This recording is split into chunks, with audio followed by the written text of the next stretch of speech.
Good morning, good afternoon, and good evening, mga kakuripots. Okay, so this year, ang daming nagsilabasang lightweight na naka-Pixar 3395 na sensor pa. Isa na ang Garuda Gear Eagle 1 doon. So, obviously naman, alam nyo na pag-uusapan natin siya ngayon. Ewan ko, medyo natatanga lang ako.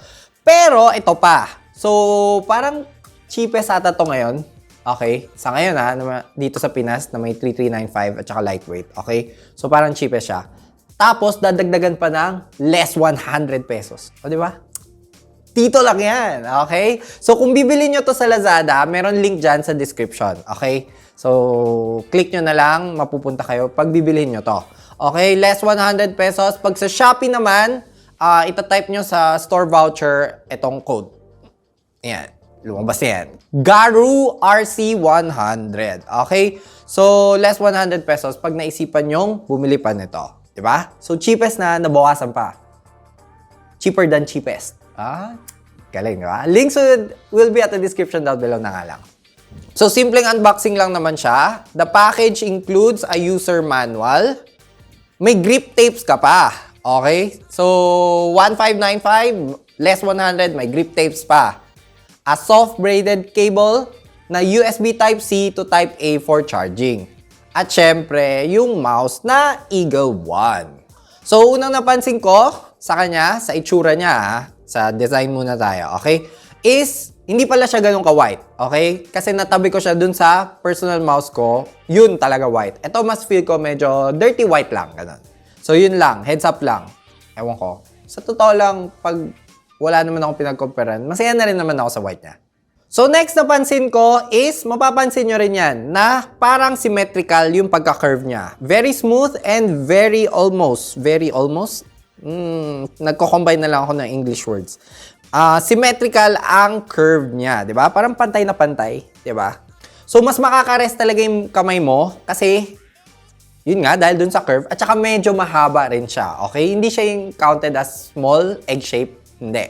Okay? So, isa siya dun sa, for me, medyo medium size naman siya. Okay?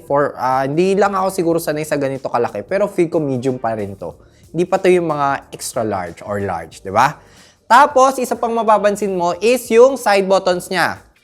Actually, hindi ko siya napansin agad. Napansin ko lang nung ginagamit ko na siya. Dahil pag pindot ko, nakalubog pa pala. Nakaparang concave siya. Okay? Mapapansin mo yan, promise, pag pinindot mo na. Tapos, speaking of side buttons, medyo may konting lubog lang dito sa button number 5. Okay? Konti lang naman. Hindi naman yung talagang pangit na lubog. Pero yun lang, binabanggit ko lang para lang masabi ko. Okay? Kasi yung button 4, mas hindi siya ganun kalumong lubog. Okay? Pero hindi yung chip na lubog Sinasabi ko lang na. So, hindi ko alam bakit. Pero this time, vinidyoan ko yung first gamit ko sa kanya. So, yung first impressions ko sa kanya. Hindi ko alam bakit ganun. Nagkataon. Pero panoorin na lang natin. Parang hirap ako. Medyo mahirap yung low sense sa kanya. Pero hindi naman nag-i-scratch sa mousepad ko. So, okay lang. Swift play lang. Parang mahihirapan ako. Okay naman yung sensor. Hindi nag-spin out. Here. Okay, so okay lang yung sensor. Siyempre, 3395 yan. Okay lang, pero feel ko pagdating sa flicks, mahirap to. So yun nga, unang napansin ko talaga, unang pagka-glide mo pala, napansin ko, pero mapapansin nyo rin na hindi ganun kadulas ang skates niya. Okay? So, na-weirdohan ako, kaya kinontak ko kagad yung Garuda Gear. Ang sinagot nila is, talagang traction ang hinabol nila. Okay? So, mas control mo tong mouse na to. Kasi, hindi ako ganun kasanay. Actually, yung current mousepad ko dun sa bahay, yung ginagamit ko talaga is Cordura texture. So, iniisip ko lang na baka dahil dun. So, trinay ko rin siya sa fabric. Same thing, same experience. Yun rin mafe-feel nyo. Hindi siya ganun kadulas. So, dahil hindi nga ako sanay sa ganung type of skates, yung medyo mas traction, yung mas may traction, or yung medyo controlled mo yung mouse. So, pinalitan ko agad yung skates. Okay? So, buti na lang, kasi last time, yung Hawk 1 rin kasi, pinalitan ko yung skates niya. Kaya may extra skates ako. Bumili ako ng apat na klaseng skates. Ililink ko na lang dyan kung saan ko nabili yung skates. Okay? Para pag-isipan nyo rin, baka gusto nyo rin. Okay? Mura lang naman siya. So, yung kinabit ko dito is yung Tiger Dot Skates dun sa link dyan sa link na yan. Makikita nyo yung Tiger Skates. Nakita ko ngayon, around 68 pesos lang siya. Okay? So, sa totoo lang, kahit na palitan mo yung skates neto, pinakamura pa rin siya. Dahil around 1595, less 100, so 1495 na lang, plus 68 mo, halos ganun pa lang rin ang presyo niya. So, nasa around 1.6, hindi lalagpas ng 1.6. Wala pa ako nakitang ganun. Okay? Okay. Without discounts, yan yung SRP niya. Okay. So, yun. So, yun na. Pero napansin ko rin pala, nung pinapalitan ko yung skates, butas-butas pala yung ilalim. So, dito pala nila nalipat yung butas, kaya magaan yung mouse. So, after ko palitan yung skates, okay na siya. Pero yun nga, dahil medyo malaki siya, kasi kung avid viewer kayo ng channel na to, egg shape, small mouse lang ang trip ko, okay? So, medyo malaki siya for me. Hindi ako sanay. Sa totoo lang, hindi ako sanay. So, hindi naman nakasalanan ng mouse yun. Ako na yun. Issue ko naman na yun, okay? So, okay na okay pa rin naman siya. Feel ko magugustuhan to ng mga may medium hands or yung mga sanay sa ganitong size. Okay, mura pa. Okay, murang-mura pa. Tapos, kinompare ko rin pala siya sa other mice. Okay, so, smaller siya than the Hawk 1. Mas maliit rin ng konti sa G Pro Super Light at saka sa Rock Gahum. So, yun. Para meron lang kayong tansyahan. Okay? Tapos, parang ka-size niya yung Attack Shark X3, which is yung kaka-review ko lang rin na mouse. Okay? So, depende na yan sa trip nyo. Feel ko maraming makaka-relate dito. Okay? Makaka-relate. Yung matitripan tong size na to, saktong-sakto siya. So, yung other parts, like the Pixar 3395 sensor, expected na rin naman na maayos yan. Okay? So, na-try ko rin siya, hindi naman nag-spin out. Tapos, yung left and right clicks naman, which are the switches, yung Huano Blue Shell Pink Dot switches, 80 million clicks, okay? So, mas malambot lang siya kumpara sa Kailh GM 8.0. So, mas spammable to. So, pag mas gusto nyo yung nirarat-rat nyo yung clicks, mas okay to kumpara sa Kailh GM 8.0. Tapos, yung encoder. TTC Gold encoder daw siya. Not so sure, pero same siya sa Aria, Fantech Aria, sa pagkakaalala ko. Mas madulas to.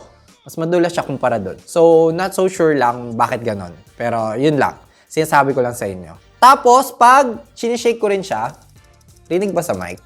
May konting shake lang. Feel ko, may konting sound lang. Rattle. May konting rattle. Feel ko yung, ano rin yun, scroll wheel. Small issue lang naman. Pero, yun, binabanggit ko lang rin. Tapos, sa dami ng sinabi ko, okay, kamusta naman yung weight niya? Di ko pa nabanggit yung weight niya. So, winay ko siya. Weighs around 56 to 57 grams lang siya, guys. Okay? So, kiniklaim nila na sa 59 grams to. So, mas magaan pa siya. Okay? Mas magaan pa kaysa sa kiniklaim nila. Depende. Meron iba, baka ayaw yun.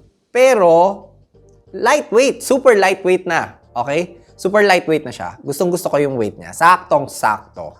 And lastly, yung software niya. Typical software, pero kompleto ang makakalikot mo. May pang-edit ng buttons, macro, battery percentage, power manager, DPI settings, polling rate, lift-off distance, debounce time, at other settings pa. Yung advanced esports mode, hindi ko alam kung anong ginagawa niya, pero inon ko na rin. Okay? Advanced esports eh. Diba? So, bakit mo nabibilhin to? Okay? So, mabilis lang sagutin yan. Bilis. One is, syempre, una, dahil nasa Ryan Curipot channel tayo, presyo. Okay? Parating presyo yan. So, 1595, nakita ko ang SRP nila. Less 100 pa dyan sa voucher ko. Until November 30 lang pala yung vouchers, guys, ha? Okay? Bilhin nyo na. Kahit palitan nyo pa siya nung skates, pinakamura pa rin siya. Okay? Ata, ha? Comment na lang kayo kung meron pang mas mura. Okay? Number 2. Dahil sa weight niya. 56 grams. 56 to 57. Dati hindi ko na-imagine na aabot ang ganyang kagaan sa budget category. Okay? So, masaya ako dyan. Very competitive na tayo dito. Next is yung sensor niya. 3395. Wala naman special, pero, di ba? 3395 pa rin siya. Wala special kasi lahat naka 3395 eh. Ganun naman talaga yan. Next hindi lastly. Next, yung very simple and very elegant but classy pa, di ba? Elegant and classy. Na ilaw niya. RGB, okay? Meron siya. Okay. And lastly, tri-mode rin pala to. Okay? Hindi ko na nabanggit. Okay. Ayun. So, 2.4 GHz, Bluetooth, and wired. Ayun. Di ba? So, thank you to Garuda Gear. Sana bilhin nyo, guys. Di ba? Okay. So, links will be at the description down below na lang. Thank you again to Garuda Gear for sending the Eagle One. Like this video naman kung nakatulong ako sa pag-shopping nyo. And consider subscribing na lang to support the channel. Guys, gamitin nyo pala yung links. Nakakatulong sa aming mga YouTuber yan. Okay. So, sige na. Let's do this again next time. Bye-bye!